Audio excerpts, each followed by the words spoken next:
Okay, and hello there.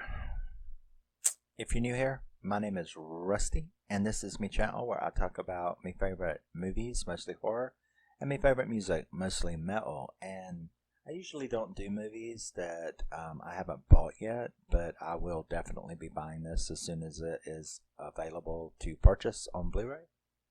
And that is, we're going to be talking about, which I just finished watching about an hour ago, and that's the 2022 movie. Nice and long, 155, an hour and 55 minutes. But 2022's Smile. Once you see it, it's too late. And it really is. But it was directed and written by Parker Finn, starring Sosie Bacon, Jessie T. Usher, and Kyle Gallner. And yeah, so Sosie Bacon. That's interesting. But yeah, this movie opens with a girl who walks into a psychiatric clinic, or of course, who has been placed in a psychiatric clinic, and Dr. Rose Cotter. So Dr. Rose Cotter, she goes in to evaluate her, talk to her. The girl is terrified, complaining about all of these visions, people smiling at her, people doing all of this stuff. And the doctor tries to get her under control, but doesn't work very well. The girl starts freaking out and ends up suddenly becoming very calm, cool, and collected, and with this big grin on her face, where she promptly slashes her throat open, kills herself right in front of the doctor. It's very traumatic, very good scene, and as you can imagine, Dr. Rose, Mrs. Rose, Miss Rose, whatever, Rose, it doesn't take very long at all before she starts seeing victims. She starts seeing visions and feeling strange and uneasy and having like delusional thinking and paranoid thoughts, and starts seeing stuff in everywhere she can. It starts to get worse to the point, her anxiety and her stress level is really going up. She stops and buys this cool little train for her nephew for his birthday party. She gets home, wraps it up. We watch her wrap it up, so that was pretty interesting. She ends up going to the party, where when he gets to her present, and gosh, there's a good 30 people there. And when he opens it up, it's the dead cat that she had been looking for. That was pretty traumatizing for everyone. Now, her sister, as you can imagine, is just like, have you lost your fucking mind? What are you doing? Right? So they start thinking she's crazy. Everybody starts thinking she's crazy. And her ex, she has a fiance named Trevor. They end up getting into it, and Trevor leaves her. Her ex, she's got an ex named Joel. He does continue to come around and, tries to console her, tries to help her. And as she begins to panic more and more about this situation that's going on, she starts to investigate it and engages his assistance in investigating it by getting him to look up the former victim. Is this idea that she got that, well, who, does she appear in any other police reports? Turns out that a week before, she was involved as a witness in a suicide. Somebody committed suicide in front of her. Now, when they do that, they manage to go back 20 cases, interconnecting cases right down the line from Rose. All of them had witnessed a suicide, except for one. So there was 19 suicides and one vicious murder. So Rose convinces him to take her to find out who this is and to take her to see him in the psych ward. So she goes and visits this guy in the psych ward and to find out, trying to find out information about this. So he won't do it in front of Joel. So she asks him to leave. At which point, yes, I'm watching the moth. I know y'all have to go like, what does he live in, like a cave or something? What is with all the moths in his house? I don't know. I can't tell you. But he refuses to talk in front of Joel. But then, so Joel leaves and he proceeds to tell her that he knows what's going on. That this is a curse. And that the only way for you to get out of it is to do what he did. You have to cause trauma to a person for it to pass on. So committing suicide in front of someone is going to traumatize them, allowing it to get a leg in the door until it completely takes you over. Or you can traumatize someone by viciously murdering a person in front of them, and it will leave you and move to them. So she's like, well, I can't do that. That's and he's like, you've got no choice. But when she says, I can't do it, he realizes it's with her. Right now, it's attached to her. He flips the fuck out. Like, how dare you come to me with this thing attached to you? So she freaks out. She manages to get back home. She's scared to death now. She knows her time is coming. When her therapist shows up, and before she can, so she has to I'm fine, because you've got this person you're trying to deal with while you're trying to deal with the fact that you're fixing to die. But you've got this person going, I'm your therapist, and I need to know that you're okay, or I'm going to call the law to make sure you're not a danger to yourself or others based on your behavior. So she starts calming her down and faking it real good until she realized that that's not really her therapist. It's the curse. And I call it the curse, the demon, the thing. So that really freaks her out. She tries to go back to the clinic and almost does one of the two. And that is, she's there to not quite sure why. She doesn't know why she's there, but it was either to kill someone or kill herself.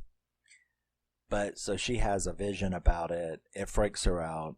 And that's when she realizes, I know the answer. If I'm not around anyone, I can't pass it on, and maybe it will leave me alone. So she goes out into her former home where she used to live, where she grew up. And she closes the house off to where no one can get in. And she's dealing with all of these memories of her childhood, her mother committing suicide. And we find out that her trauma in life is that when her mother OD'd, she could have called 911 or something and saved her. But instead, she just went out and let her die. So she didn't kill her or anything, but she just didn't help. And that was because she had dealt with her mother's insanity and mental issues for so long that when the mother did OD or whatever, she just walked out and left her there to die instead of helping her. And she realized what she thinks is now the second answer to this problem. And that is that if you let go of all your trauma, if you let go of all your guilt, if you let go of those kind of problems in your life, then you will be all right. So she tries to do that. And unfortunately it doesn't work, because now the curse is really pissed off this entity. And it comes out, and shows her its true face, which is pretty damn horrifying. She ends up setting it on fire and leaves the house as it burns, drives back to the city to Joel, tells him about her insecurities and that she's figured out the answers and everything, and asks him to stay with her while she sleeps. And he agrees, and then says he'll stay with her forever, and then gets this big grin on his face, and you're like, oh shit. And then he comes after her, which is a really good jump scare. And boom, she realizes that it was another trick by the curse, that she is actually still in the yard of that house in the woods, her former home. None of what just happened. So she turns around, and there is Joel has tracked her down, the real Joel. She screams and runs into the house. Not only has she screamed because of the vision she just had, she screamed because here's a person. She can't be around a person. If she's around a person, then she can do the curse can make her do the suicide thing. So for both of those reasons, she runs back into the house. The curse attacks her again. And this time we see it. It was a pretty remarkable scene. We see it full force, ugly creature, this demon creature. And it climbs inside of her. And so now we see what that girl saw at the beginning of the movie, because she screamed for this thing to leave her alone. She screamed and she fell on the floor. She backed away, and it was like something happened to her, and she got all calm and stood up and killed herself. Well, now we see what was making her scream that way, because they show us the creature. They show us this demon. And the way it climbed inside of Rose was fucked up.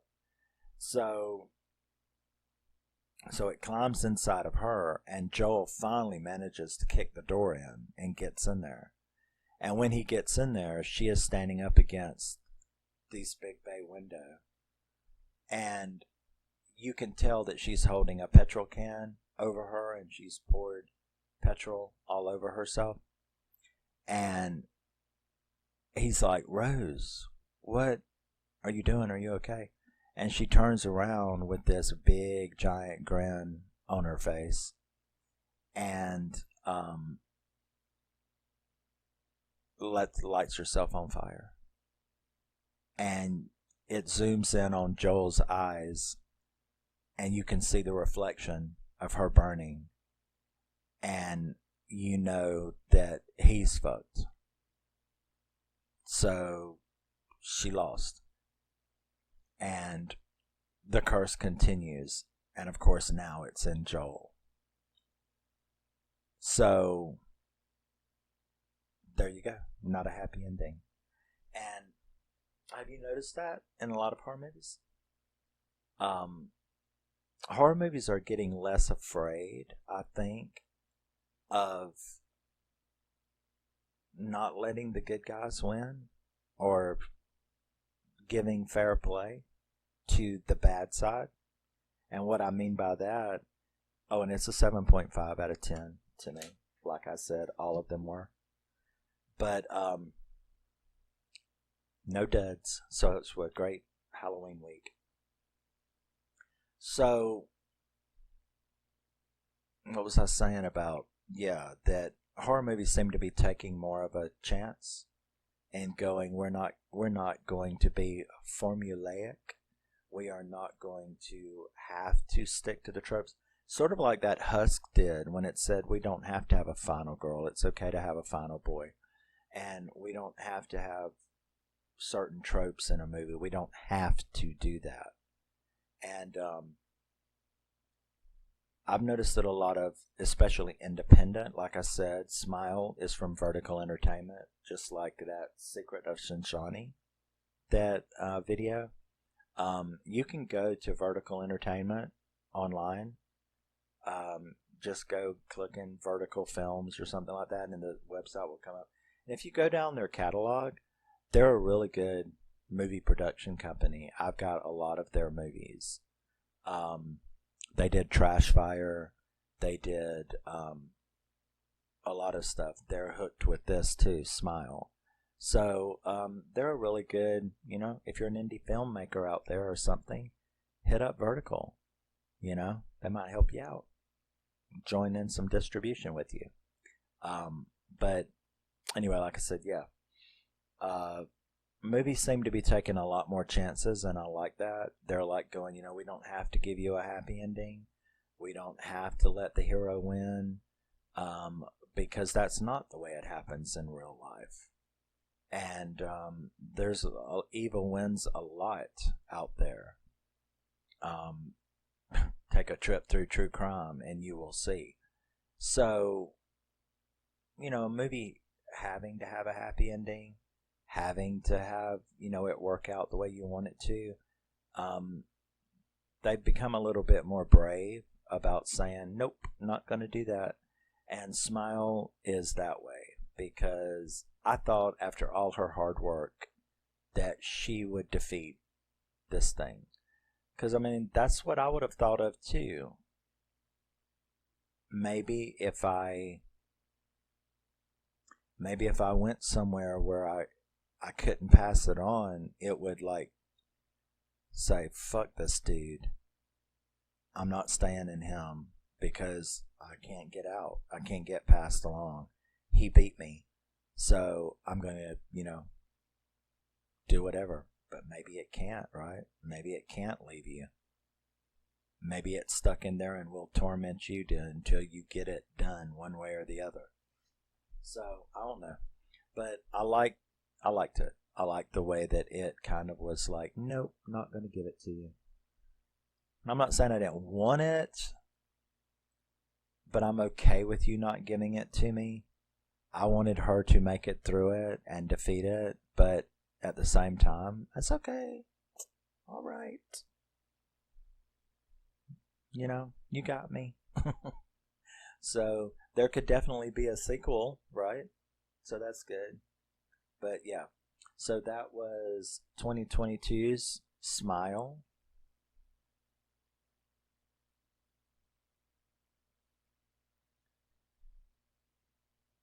There you go. Just gave it to you. Enjoy. But yeah, that was 2022 Smile. Really loved it. 7.5 out of 10. I don't know, could it have been better? I don't think so. But if anybody thinks 7.5 to me is a bad score, it's not. That's what, a 4 out of 5 if you're using a 5-point scale. I'm just pretty stingy with 8 and above. You got to have a lot of different things, but 7.5, 7.8, 7.9, something where around there is between 7.5 and 7.8 is where I put this movie. So I really liked it. Great. Loved the length. All the acting was great. The effects were cool. It was a good movie. And I will see you in the next thing that I do. And love you, miss you. Bye-bye. Always remember and never forget, you are a very, very special and unique individual. Even if you don't have a demon in you making you smile at everyone. But I'll see you in the next one. Bye-bye.